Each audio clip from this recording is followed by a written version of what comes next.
इस समय हमारे चीफ जस्टिस गवई साहब पूरे देश में ट्रेंड कर रहे हैं, सोशल मीडिया में पूरी तरीके से सबसे टॉप पे उन्हीं का नाम चल रहा है।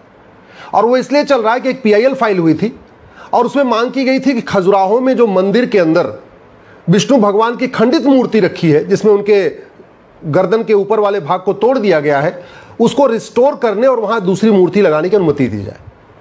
गवई साहब ने यह बोला कि काम करिए, जाइए विष्णु भगवान की पूजा करिए, वही कुछ कर पाएंगे, हम तो कुछ नहीं कर पाएंगे। क्यों? क्योंकि एंशिएंट मोन्यूमेंट एक्ट के अंतर्गत वो प्रोटेक्टेड एरिया है।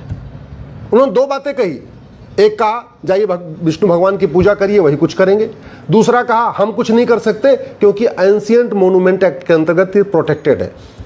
पहले वाले पार्ट पे उबाल आ गया, लेकिन दूसरा जो उन्होंने कहा था उसको किसी ने ध्यान दिया ही नहीं। अब सोशल मीडिया में पूरी तरीके से गवई साहब की जन्म कुंडली पूरी खंगाली जा रही है। बहुत सारे लोग कह रहे हैं कि उनके पिताजी, उनका नाम खुद रामकृष्ण गवई है और रामकृष्ण भगवान विष्णु के अवतार होते हैं, फिर वो विष्णु विरोधी कैसे हो सकते हैं। बहुत सारे कहते हैं कि उन्होंने बुद्धिज्म अडॉप्ट कर लिया, इसलिए उनको भगवान विष्णु से दिक्कत है, वो भगवान विष्णु से नफरत करते हैं, ऐसा भी लोग लिख रहे हैं।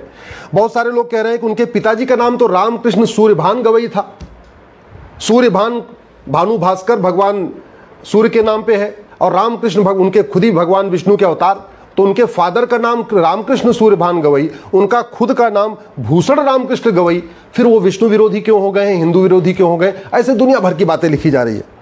कुछ लोग कह रहे हैं कि गवई साहब झूठ बोलते हैं कि उन्होंने तो झुग्गी बस्ती में पढ़ाई किया, क्योंकि उनके पिताजी तो 3 राज्यों के गवर्नर रह चुके हैं, बिहार के, केरल के, सिक्किम के, और उनके पिताजी लोकसभा के भी सदस्य थे, राज्यसभा के सदस्य थे। ये भी लोग सोशल मीडिया में लिख रहे हैं कि 30 साल तक लगातार वो महाराष्ट्र विधानसभा में थे, 30 साल तक।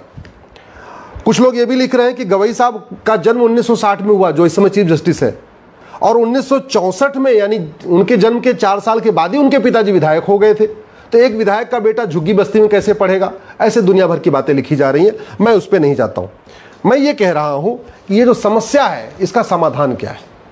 भारत के संविधान का आर्टिकल 49 कहता है कि भारत की जो ऐतिहासिक धरोहरें हैं, पौराणिक धरोहरें हैं, उनको संरक्षित करना ये सरकार का काम है। लेकिन